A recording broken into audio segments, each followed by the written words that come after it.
어요? 아우 저는 정말 오늘 떨려요. 오늘같이 이렇게 엄숙한 자리에 더구나 우리 불교계를 정말 우리 불교계를 이끌어 오시는 우리 훌륭하신 스님이 이곳에 계시는 줄도 모르고 이렇게 겁없이 제가 이렇게 보명사를 왔습니다. 오는 길도 너무 아름다웠고 날씨도 좋고 오늘 그런데 제가 과연 여러분들 앞에서 무슨 얘기를 해가지고 아침 일찍부터 서둘러서 이렇게 나오셨을 텐데 그냥 맨날 보쌈김치나 담는 할머니 보러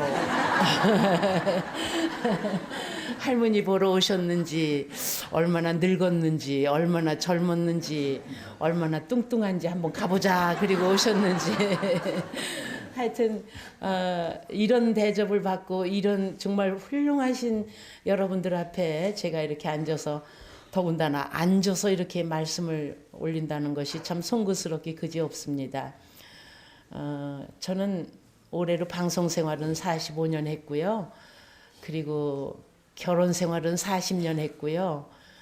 그리고 나이는 67살이에요. 네? 젊어요? 열심히 그냥 열심히 최선을 다해서 마음 비우고 밥 열심히 하루 세끼 해먹고 된장찌개 해먹고 이러고 살았더니 아마 아직은 좀 젊다 소리를 듣는 것 같습니다. 머리가 좀 많이 쉬었죠. 그래서 어떤 분들은 머리 염색만 하면 10년은 젊어 보이겠는데 염색 좀 해라. 그래서 제가 아이고 호박에 줄 군다고 수박 되나요?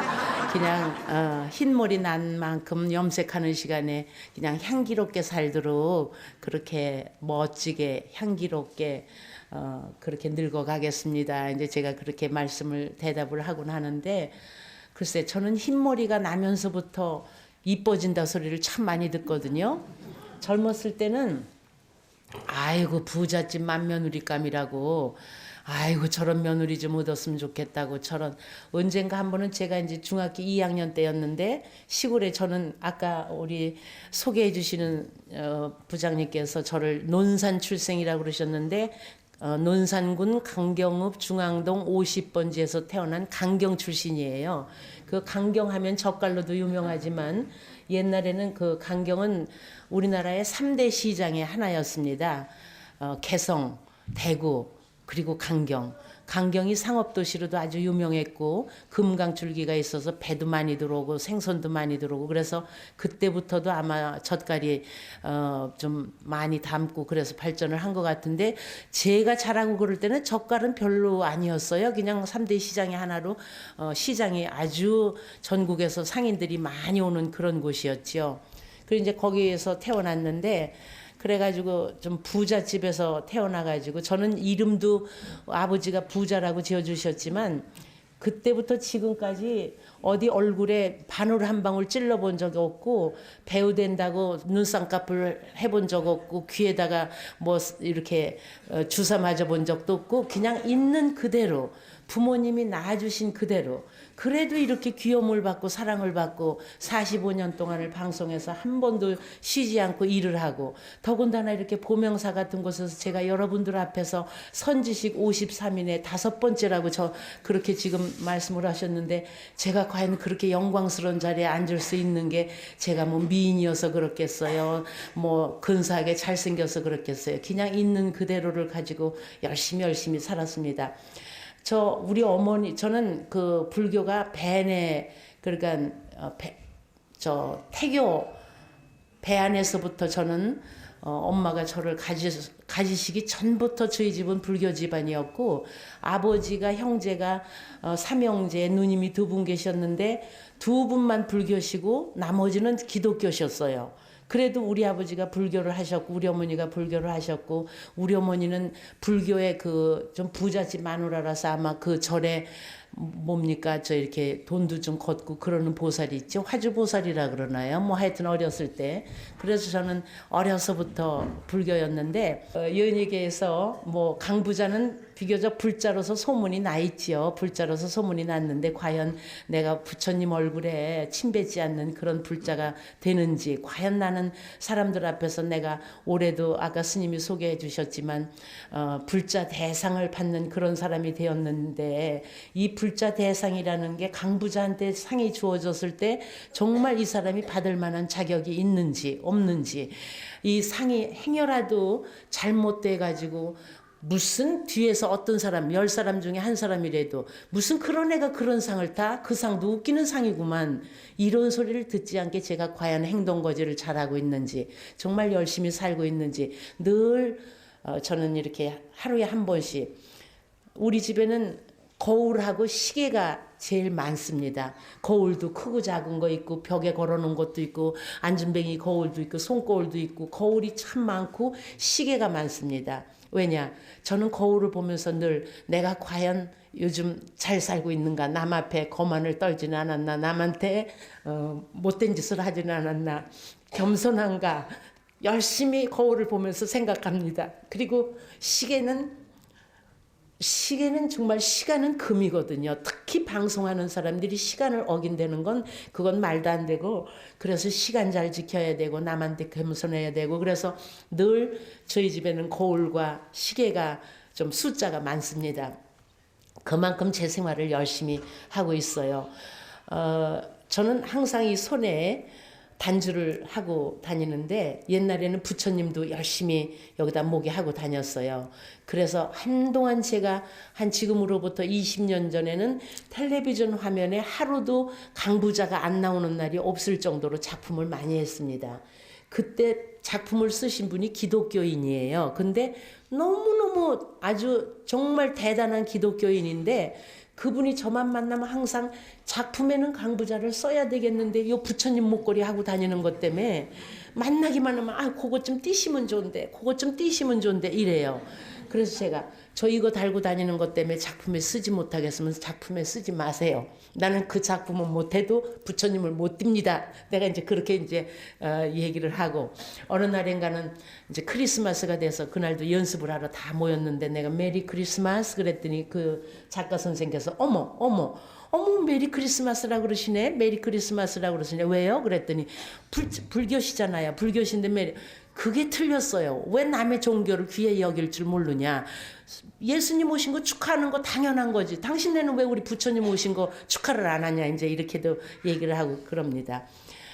방송국에 가면은 기독교 연예인 기독교회가 있고 연예인 불자회가 있어요. 연예인 불자회 회장은 장미화 씨입니다. 장미화 씨. 장미화는 핸드폰을 걸면은 항상 부처님 말씀이 첫 구절에 나옵니다. 벨 이전에 부처님 말씀이 나와가지고 부처님 말씀을 우리한테 각인시켜주고, 그리고 이제 통화를 할 수 있게끔 그렇게 해놓고 사는 아주 대단한 불자인데, 그래서 이제 연예인 교회에서 강부자만 끌어오면 연예인 불자들은 무너진다, 뭐 그런 소리 있대요. 그래서 그 옛날에는 유명했던 그 고은하 씨라는 분이, 영화배우 고은하 씨라는 분이 매일 아침만 되면은 전화해요. 저한테 교회 가자고, 연예인 교회 가자고. 그리고 일요일날 아침만 되면 차 보낼 테니까 교회 가시자고. 천하 없어도 저는 거기에 그렇게, 원체 제가 체중도 무겁지만 쉽게 그렇게 끌려갈 사람이 아니잖아요. 그래서 이제 지금까지 이렇게 있는데, 요즘 얘기를 들으니까 군대에서 일요일날 아침이면 초코파이를 준대네요. 부대 안에 교회에서요. 그래서 군인들이, 신병들이 전부 초코파이 먹으러 교회를 간대요. 그래서 제가 한번 그랬어요. 그러면 우리 불자들은 거기서 초코파이 줄 능력이 없냐고. 초코파이 아니고 그거보다 좀 다른 방식으로 해서 불자들이 거기를 가지 않게끔. 왜냐하면 물론 자기들이 마음이 굳건하게 부처님을 모시는 사람들 같으면 뭐 초코파이 먹고도 잘 먹었습니다 하고 부처님 앞으로 다시 올 수 있지만, 행여 혹여 그 중에서는 또 그냥 거기 앉은 자리에서 또 이렇게 마음이 변할 수도 있거든요. 그러니까 우리 불교는 좀 그런 게 약하지 않은가. 이렇게 적극적으로 누구를 이렇게 홍보하고 누구를 그냥 집념 있게 이렇게 집요하게 끌어오는 그런 게 약하지 않은가. 하여튼 그런 생각을 해봤습니다.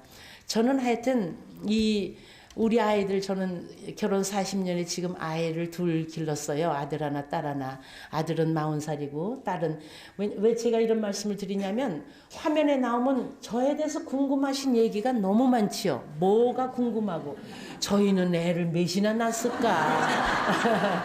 저희는 애들이 뭐 할까? 누구 아들은 저 탤런트 누구가 탤런트 그 사람 아들이라는데 누구 딸은 저기 뭐 하는 사람이 그 사람 딸이라는데 근데 강부자 아들 딸은 전혀 소식이 없고 전혀 강부자 아들 딸은 뭐 하는지 한 번도 어디에 나와보는 적 없고 토크쇼 같은 데도 보면은 가족들 쭉 데리고 나와서 뭐 이 얘기 저 얘기 남편하고 뭐 어쨌느니 저런 게 너무 많으세요. 그때 당시 제가 결혼할 때 3,500원 금한돈에 3,500원이었고 쌀한가마가 4,500원이었어요.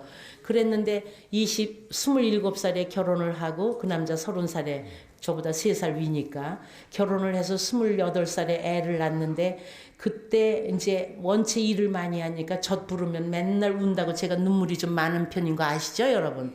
눈물이 좀 많습니다. 그래서 맨날 아기가 젖 찾으면 이 젖이 줄줄 흐르면 안 된다고 우리 엄마가 독한 맘 먹고 싸매라고 그래서 이걸 싸매고 있는데 여기가 막 불어나가지고 한 달에 제가 31번을 촬영을 할 정도로 일이 바빴거든요. 그래서 이제 아이를 우유를 먹이는데 서울 분유를 먹였어요.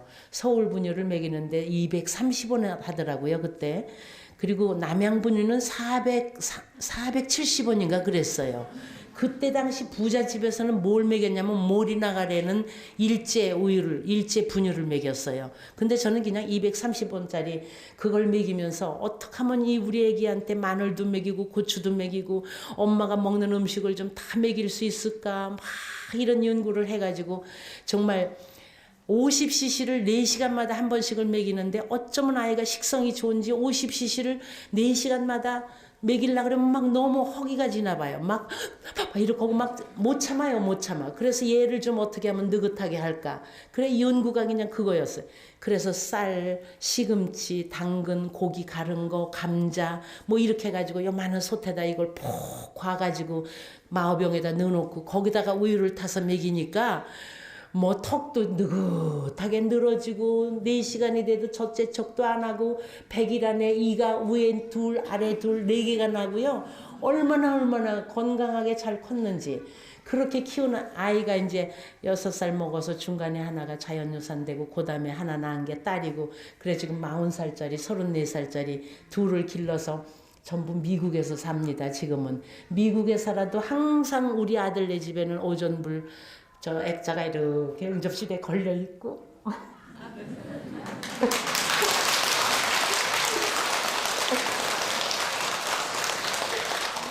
그래서 미국서 공부를 해도 꼭 부처님께 책꽂이에 항상 부처님 사진 걸어놓고 부처님께 절하고 아침에 출발해서 어디 움직일 때는 부처님께 네가 오늘 무슨 한다는 일을 부처님께 꼭 고하고 출발을 해라. 늘 이게 아주 생활이 돼 있어요. 우리 아이가 중학교 1학년 때 참 잘생겼거든요. 딱 저를 닮아서 얼마나 잘생겼는지.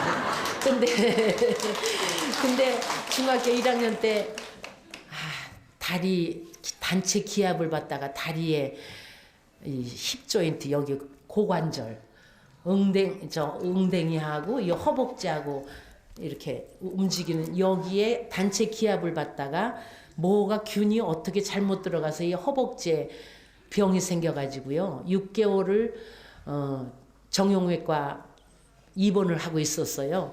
근데 그때 당시 저희 연예인들은 의료 그 혜택도 없었어요. 의료보험 그런 것도 없었고 그럴 때 하여튼 1,480만 원을 6개월 만에 퇴원하고 나오면서 그 당시 지금으로부터 27년 전에 1,480만 원 대단히 큰 돈이었어요.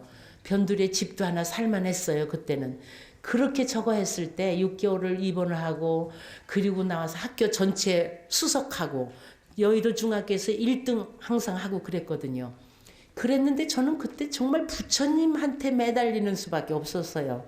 얼마나 바쁜데 밤에는 병실에 가서 밤에 잠자고 물론 외할머니가 늘 같이 지켜주시긴 했지만 부처님을 얼마나 매달리고 그래서 정형학회에 의사 선생님들이 우리 아이 그 엑스레이 필름을 보고 의회 세미나를 하는데 이 아이가 어떻게 해서 이렇게 회복이 될 수가 있었던 병이 아니고 이거는 못을 박든지 무슨 뭐 쇠를 박든지 하여튼 그 정도로 이게 심각한 병이었는데 그게 다 잘 되고 지금은 조금 짧아졌습니다. 다리가 조금 다리 짧아졌는데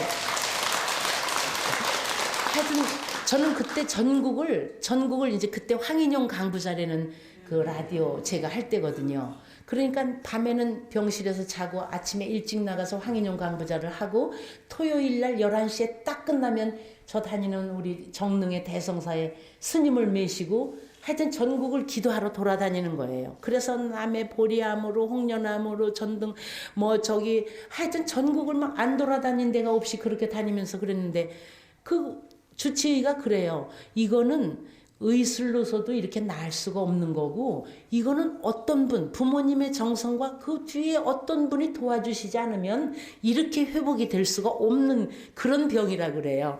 하여튼 그래가지고 네. 감사합니다. 근데 이제 저는 부처님께 항상 최고를 원하지 않고 그게 안 되면 요거까지 요게 안 되면 요거까지 저는 그렇게 늘 기도를 하거든요. 그때 병실에 왔다 갔다 하는 의사 선생님 가운데 약간 다리를 저는 선생님이 계셨어요. 저는 늘 그 선생님을 보면서 부처님한테 부처님 우리 아이를 완벽하게 못 고쳐주시면 딱 저 의사 선생님만큼만 그렇게 흉하게 이렇게 표신하게도 안 저러시지만 의사로서 할 일 다 하고 우리 아이가 완벽하게 회복이 안 되시면 저 의사 선생님만큼만 그랬더니 정말 그 의사 선생님만큼 회복이 되게 해주셨어요. 그래서 그랬는데 학교에서 체육 시간에 단체 기업을 주다가 이제 아이가 그렇게 됐으니까 교장 선생님서부터 선생님들이 다 오셔서 빌로 오셔서 사과를 하시고 학교에서 그럼 치료비라도 좀 내겠다고 뭐 저는 절대 아니라고 그랬어요. 우리 아이가 운이 나빠서 그랬지 무슨 우리 아이만 한 사람을 데려다가 때리고 기합을 주고 이래서 얘가 이랬다면 저는 당연히 선생님께 항의를 합니다. 근데 전체 기합 주는데 원체 얘가 정직하고 우직해서 열중시어 자세로 토끼띠으로 운동장을 5바퀴를 돌리는데 체중은 무겁고 정직하고 그러니까 딴 애들은 선생님이 안 보면 걸어다니고 선생님 보면 하고 이랬대는데 얘는 그냥 끝까지 하다가 무리가 가가지고 그렇게 된 건데 절대 아니라고. 근데 그 체육 선생님은 총각이셨어요 그때. 그래서 제가 그랬어요. 아니 선생님들마다 이렇게 사고 날 때마다 선생님들이 책임져야 되면 어떤 선생님이 아이를 맘 놓고 가르칠 수가 있겠냐. 집에서야 부모가 가르치지만 학교에는 선생님들이 가르치시는 건데 절대 그러시면 안 된다. 그래서 방송국에서 늦게서 이제 그걸 알고요. 요즘 뭐 그런 일 많잖아요. 뭐 선생님이 체벌을 해서 선생님한테 뭐 항의를 하고 어쩌고. 저는 절대 떠들지 말라고. 이건 우리 개인 문제지. 절대 방송국에서도 그런 거 요만큼도 얘기도 안 했고 소문도 안 나고 하여튼 그렇게 해서 우리 아이가 지금은 그래도 정말 부처님이 그만큼 다리 조금 차이 나게 해주시고 못 하나 안 받고 쇠 하나 안 받고 그렇게 회복되고 전교 1등 하는 놈이 왜 그렇게 대학 시험은 실패를 하는지요. 그래가지고 그것도 부처님의 뜻이라고 저는 생각했어요. 중학교 때부터 영어대회 나가면 1등, 듣기대회 나가면 1등, 말하기 뭐든지 1등 하는 놈이 왜 대학시험에 의과대학을 2번을 실패를 하더니 그냥 보통 수수한데 중간치기 가자 그러니까 그게 자존심이 뭐 허락지를 않는지 싫다고 그러더니 외국으로 유학을 갔어요. 그리고 어려서부터 왼손잡이 이렇게 밥을 먹는데 뭐 하여튼 그것도 부처님의 뜻인지는 몰랐지만 하여튼 걔가 그래요. 이거 고치자고 어쩌고 그러면 저는 외국에 가서 공부할 거니까 어머니 이거 안 고쳐도 돼요. 외국 가면 포크하고 나이프하고 먹어야 되거든요. 뭐 이러고 이제 어렸을 때 그러더라고요. 그러더니 정말 외국으로 유학 가가지고 거기 가가지고 공부 열심히 해서 부처님 뜻 그 이제 저희 아이가 처음에 가서 공부하는 고장에 오레곤 의과대학 이렇게 이제 산후에 보여요. 근데 저는 이제 그 고장만 가면 우리 형님 댁에 가서 이렇게 있으면서 제가 이렇게 시내를 돌아다니면서 그 학교를 쳐다보면서 부처님, 아유, 우리 아이가 이 다음에 학교 졸업하고 저 의과대학에 와서 뭐 연구하든지 취직을 하든지 저의과대학에 와서 일하면 얼마나 좋을까요? 얼마나 좋을까요? 그랬는데 어느 날 제가 이제 졸업을 하고 이제 취직을 해야 되는데 여기저기 이제 뭐 서류도 보내고 하는데 답이 없고 그랬는데 새벽에 7시에 제가 SBS에 그때 그 불꽃이라는 불꽃 하는 그 드라마 있었죠. 김수현 씨 작품. 그걸 하러 이제 나갔는데 저기 새벽에 전화가 울려요. 그래서 받았더니 우리 아들이 전화를 했어요. 어머니, 저 오레곤 의과대학에서 오라고 연락이 왔어요. 그래요. 어머, 세상에 내가 맨날 부처님한테 저 대학에서 일 좀 하게 해주세요. 저 대학에서 일 좀 하게 해주세요. 그랬더니 그 대학에서 글쎄 마지막으로 오라고 그래가지고 지금도 거기 오레곤 의과대학 연구실에서 혈액암 연구를 하고 있습니다. 거기서. 그래서 지금 이제 제가 이제 미국을 가끔 가면 지금 3살짜리 손녀가요. 이제 무슨 짓을 해서 내가 아이고 그러셨어요. 아이고 고맙습니다. 그리고 내가 이제 합장을 하면 우리 3살짜리 손녀가 그건 부처님한테 그렇게 하는 거지. 그래. 부처님한테 그렇게 하는 거래요. 그 부처님이 어디 계시는데 내가 그러면 저기 계시잖냐고 와서 오존부를 이렇게 가르치면서 지가 납죽 엎드려서 그냥 접시에 쭉쭉 뻗고 그렇게 절을 하고 그래요. 근데 다행 며느리도 그렇게 정말 불자 집안에 넷째 딸 넷 중에 맏딸이 저희 집으로 들어와가지고 아주 그렇게 열심히 향 피우고 천수경 틀고 그래서 미국에 살지만 항상 이 부처님의 이 보호 아래 그렇게 지내고 있습니다. 제 딸은 무공의 식품이라고 그럴 정도로 참 괜찮게 자랐어요. 누구든지 보면 며느리 삼고 걔는 저 닮았다 그러면 여러분이 인물이 별로구나 이렇게 생각하시겠지만 아버지를 많이 닮았어요. 걔를 이제 예고 시험을 보러 들어갈 때 동네 중학교에서 서울예술고등학교 그림을 이렇게 잘 해서 예고를 간다. 그러는데 예고 보내는 날 시험을 보러 들여보내면서 저는 절에를 갔습니다. 절에 가서 하루 종일 기도했어요. 얘 합격시켜 주시라고. 근데 언뜻 절하고 일어나면 바람결에 이승아 걱정하지 마라 198점 톱이다. 이승아 걱정하지 마라 198점 톱이다. 이런 소리가 자꾸 환청처럼 들리는 거예요. 하루 종일 기도를 하고 왔는데. 그랬는데 정말 거짓말 같게 198점인데 그 서울예고는 그런 거 이 발표를 안 하는데 서울예고 교감 선생님하고 아주 친한 저한테 형님 하는 사람이 있어요. 지연이 엄마라고. 저한테 전화가 왔어요. 형님 승아가 톱이래요. 응? 아무리 그럴까. 아니에요 형님. 근데 발표는 안 한대요. 그래요. 그렇게 합격이 됐어요. 그래서 꼭 그 서울예고는 기독교 학교잖아요. 근데 여기다 이렇게 단주를 꼭 하고 다녀요. 걔도. 그러면 선생님들이 이렇게 시험을 보고 그럴 때 겨울에 동복 입었을 때는 이게 표시가 안 나는데 하복을 입으면 이걸 딱 선생님들이 와서 이게 뭐니 그리고 탁탁 튕긴대요. 염주요. 그리고 딱 당당하게 염주요. 학교 성적 중에 성경 공부만 제일 떨어져요. 시험 성경 공부만 제일 점수가 나쁘고 그 다음에는 뭐 공부 다 잘해서 그냥 대학 이제 입학 원서 쓴다고 하도 저는 학교를 안 가니까 저는 얼굴이 커서요. 학교를 어쩌다가 담임 선생님 한 번만 스승의 날에 한 번만 뵈러 가면은 매일 강부자는 온다고 소문이 나서요. 아주 애들이 엄마 치마폭에 쌓여서 사는 줄 아는데 우리 아이들은 아빠 어머니가 학교 근처에 오는 것도 싫어하고 자가용에서 내려서 뭐 들어다 주는 것도 싫어하고 애들이 아주 철저하게 준법 정신이 강해가지고 인사성 밝고 그래서 아파트에 살 때도 하루 종일 들락거려도 경비 아저씨한테 20번 30번도 안녕하세요 인사하고 그렇게 지나간다고 칭찬 많이 받고 그래서 부모가 참 많이 애들 때문에 칭찬 많이 받았습니다. 그래서 학교도 그렇게 홍대도 그렇게 다녔고 그래가지고 이제 예고해서 홍대를 가는데 홍대 가는 날도 몇월 며칠 날 가서 원서를 넣으면 좋겠다. 이제 뭐 절에서 스님들은 그런 말씀 잘 안 해주시는데 제가 막 돌렸더니 아이고 보살님 이왕이면 며칠 날 가서 몇 시쯤에 접수하세요. 스님이 그러셔서 그때 했더니 가니까 뭐 특별히 거기서 문제를 가르쳐 주진 않았지만 거기 접수하시는 그 접수하는 사람들이 그렇게 친절하게 여러 가지를 잘 돌봐주고 그래서 홍대에서도 조각을 공부했는데요. 조각.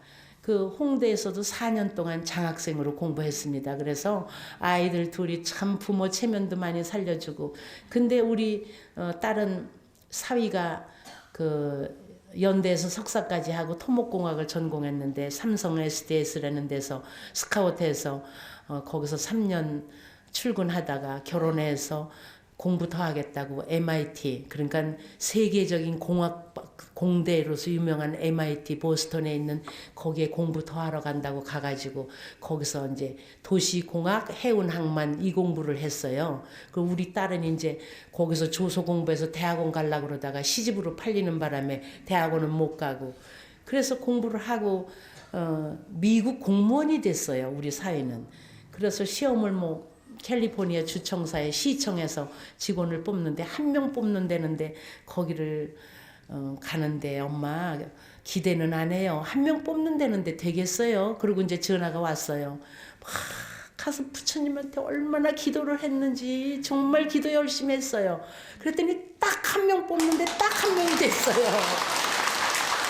그래서 가서 지금 하나는 오빠는 오레곤 의과대 연구실에 사위는 캘리포니아 시청에 거기 세크라멘토라는 데서 미국 공무원으로 해서 둘이 다 남매가 다 거기 가서 살고 있어서 여기는 그냥 남편하고 저하고 둘이 저는 정말 제가 분에 넘치게 국회의원도 해봤고 전국에서 이렇게 많은 분들이 환영도 해주시고 귀염도 받았고 우리 부모님이 저를 만드실 때 무슨 얘기를 하면서 만드셨는지 정말 이쁘지도 않고 미흡지도 않게 못나지도 않게 흉하지도 않게 이렇게 놔주시고 목소리도 좋게 놔주셔서 정말 참 이렇게 하는데 행여라도 제가 거만하지는 않은가 겸손하지 못하고 아주 너무 사람이 못되지는 않았었나 하루에도 수십 번씩 제가 이렇게 저 자신을 추스리고 다스리고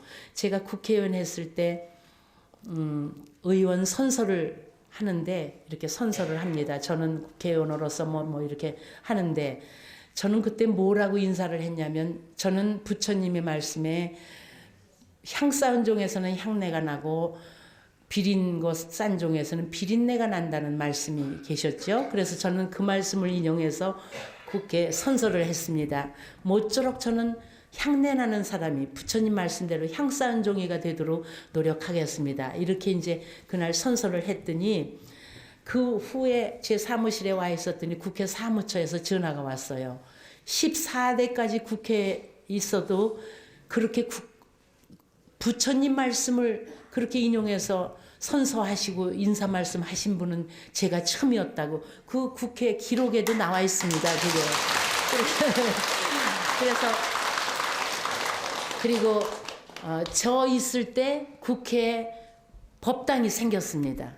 14대 국회 법당이 생겼고 정각회 그때 회장님이 권익현 회장님이셨는데 근데 아직도 저는 덜 부처님의 말씀을 덜 실천하고 사는지 아직도 그 모든 분이 다 가신 데는 정멸보궁을 못 가봤습니다. 아직 인연이 안 닿아서 그런지 국회 정각회 회원들이 나중에는 헬리콥터로 거기를 간다고 그러는데도 뭐가 하여튼 이렇게 스케줄이 안 맞아서 못 갔습니다. 그래서 언젠가는 정멸보궁을 가서 이제 부처님한테 꿇어 앉을 날도 있겠지만은 정말 불자로서 제가 이제 가끔은 택시를 잘 타는데 택시 앞에 목탁을 걸고 염주를 걸고 이런 택시를 타게 되면은 정말 감사를 드리는데 어떨 때 이제 그런 택시가 오면 딴 사람이 먼저 타면은 제가 탈 차례에 딴 사람이 옆치기를 하면 저는 가만히 있어요. 아니야, 저 택시는 나하고 인연이 아닌가 보다. 다음 택시 타야지.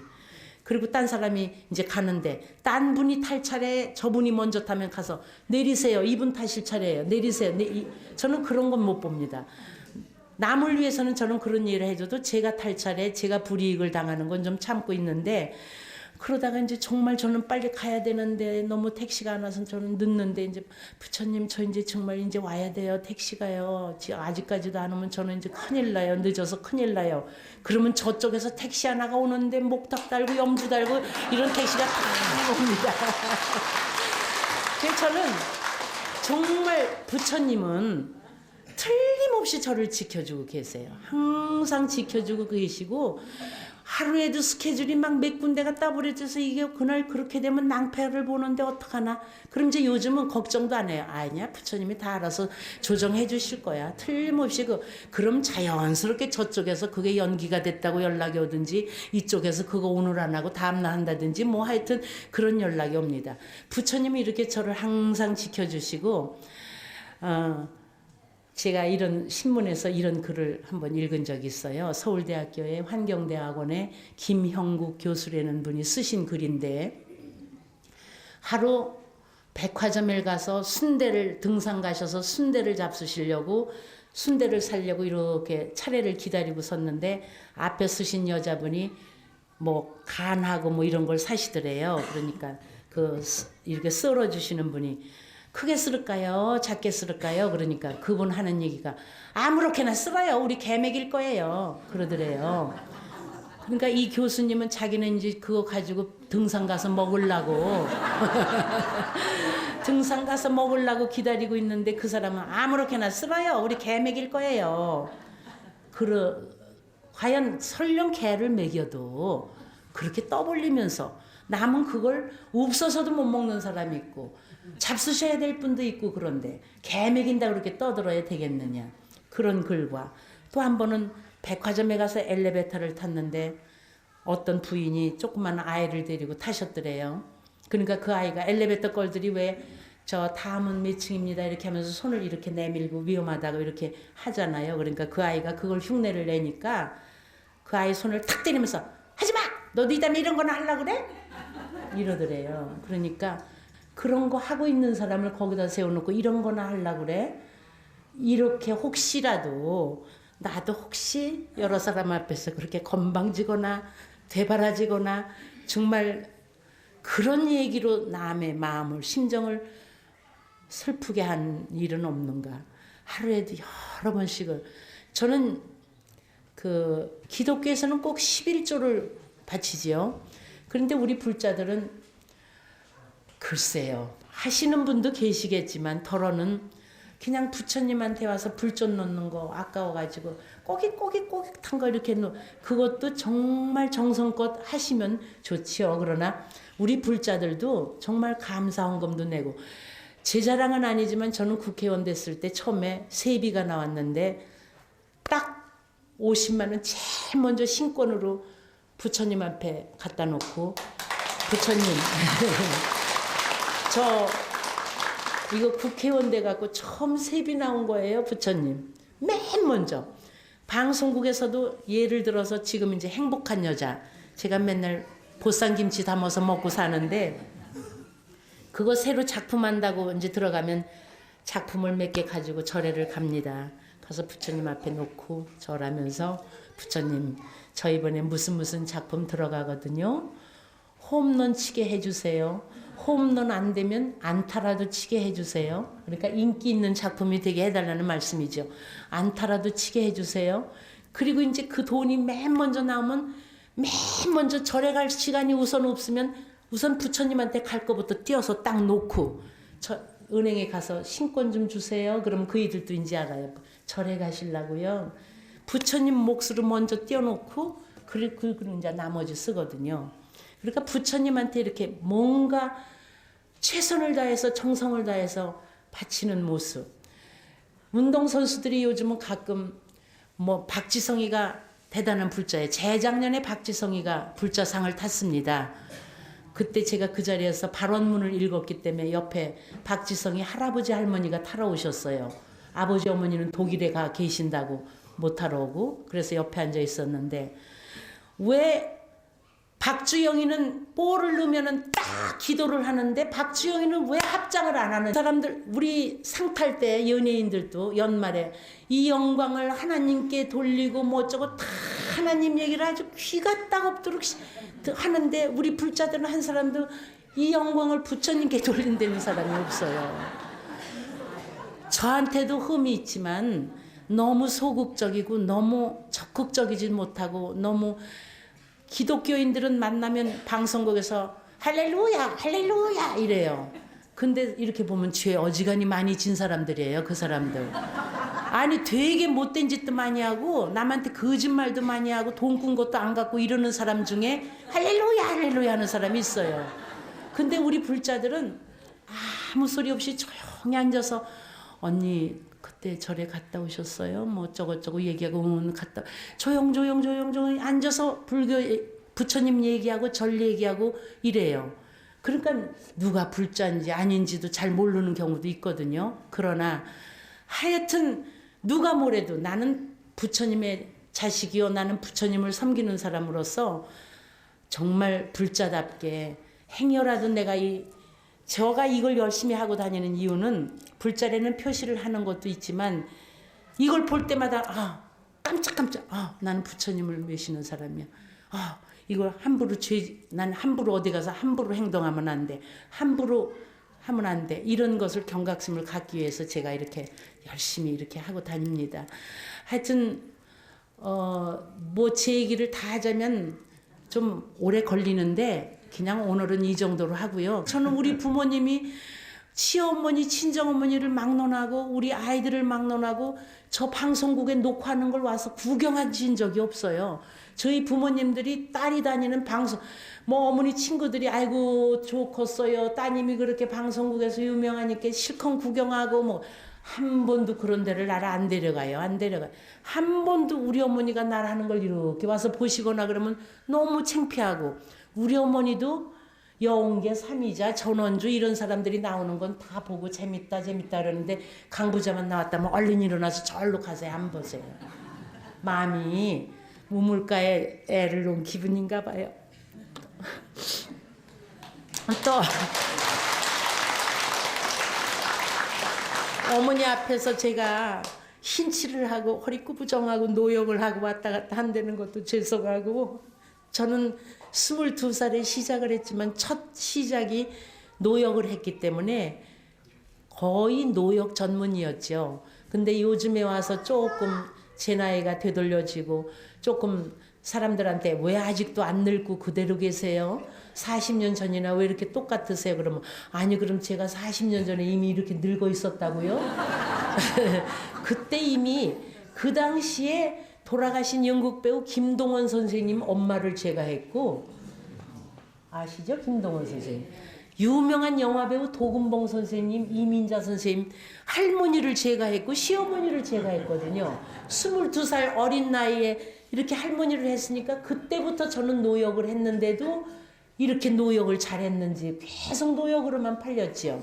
그래서 저를 보고 누가 아직도 못 해본 역이 있느냐, 뭐가 더 하고 싶으냐. 저도 삼각관계 멜로드라마 이제 그런 거 아니 삼각관계 멜로드라마라니까 왜 웃으세요? 삼각관계 멜로드라마는 젊은 사람들만 하는 거 아니고요. 이제 이 나이에는 이렇게 서로 가만히 쳐다만 보고 있어도 왜 이렇게 입가에 웃음이 저절로 흐물흐물하고 눈도 지물지물 하면서 서로 사랑하는 모습 있잖아요. 네, 그렇게 이제 뭐 할 사람은 저희 남편밖에 없겠죠. 이제 남편 나이 70이고 제가 67인데 이제는 정말 부처님 말씀 열심히 실천하고 아침에 눈 뜨면 딱 눈 뜨자마자 저는 아침 예불 틀어놓고 움직이면서 일하고 또 나가다가 차 타자마자 염주 돌리면서 이제 오늘도 이러이런 일이 있습니다. 오늘도 이러이런 일이 있습니다. 심묘장구 대단하니 하고 뭐 반야심경하고 막 이러고 하면 이제 거의 목적지까지 도달하면 될 수 있으면 입으로 많은 얘기를 해서 남을 실망시키거나 많은 얘기를 해서 남을 정말 마음을 아프게 하거나 이런 소리 하지 말고 정말 좋은 거 얘기하고 나눠 먹을 생각하고 많이 베풀 생각하고 이렇게 하게 해달라고 부처님께 늘 그렇게 기원을 하고 저녁에 들어오면 오늘도 정말 잘 지내게 해주셔서 감사하다고 이렇게 정말 이렇게 산천도 좋고 수목도 좋고 나무도 좋고 햇볕도 좋고 이런 날을 앞으로 몇 년이나 더 볼 수 있을지는 모르지만 하여튼 그날까지 열심히 살겠습니다. 여러분 건강하시고 행복하시고